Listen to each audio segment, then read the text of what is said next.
Hi, welcome to this short tutorial of Schlebli, the Python framework that we have created in project AlphaMAS that allows you to come up with your own problem sizes of scheduling problems and solve them using deep reinforcement learning. Let's dive right in. Once you've downloaded Schlebli from the GitHub repository of our institute, you will find the README that tells you exactly how to install the requirements for the Python environment and how to log into weights and biases if you choose to track the experiments with it. And then it shows you a quick tutorial how to generate your own data and so on, which we will follow pretty closely in this tutorial.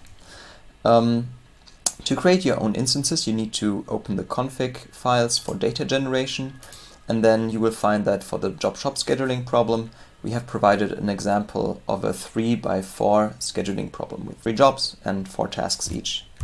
If we just copy and paste this, we can change the name to a 5x5 problem.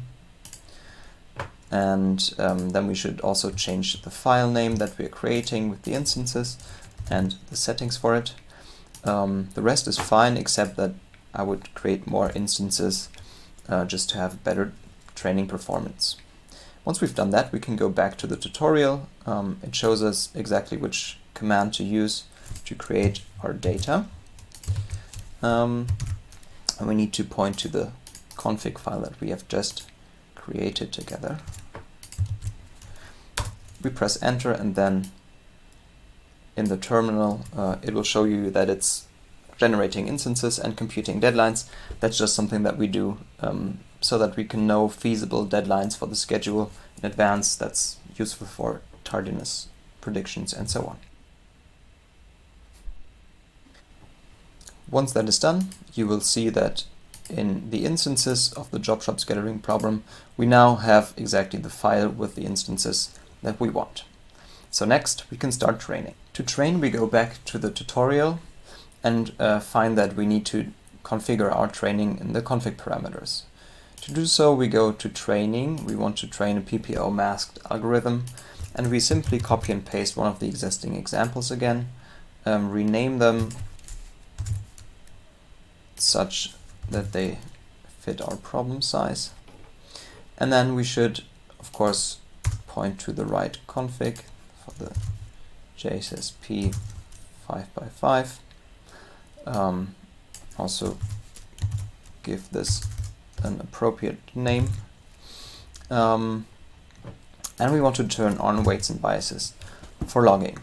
I think that should be about it. We can go back to the README, copy the command for training, and open up the terminal again to point to the right config.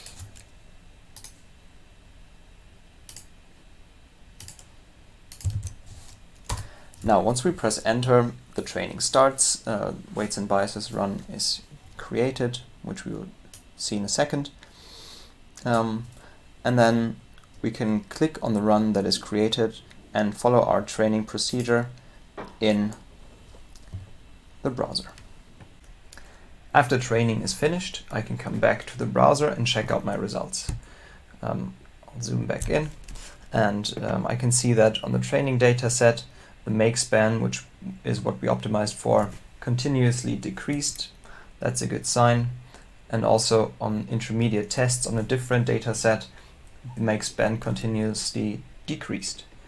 Now I can go further down and check out how the agent actually performed in the Gantt charts, and we can also confirm that indeed we're looking at a 5x5 problem size. So that worked well. Even further down we will find the evaluation results.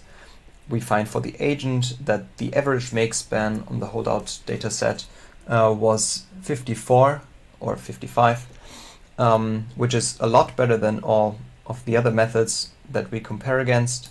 We also compare against the perfect solution, which is at 51. So this is pretty good. This concludes our small demonstration, which I hope was both informative and enjoyable for you. If you have any further questions, please feel free to reach out via email at schlebli@uni-wuppertal.de.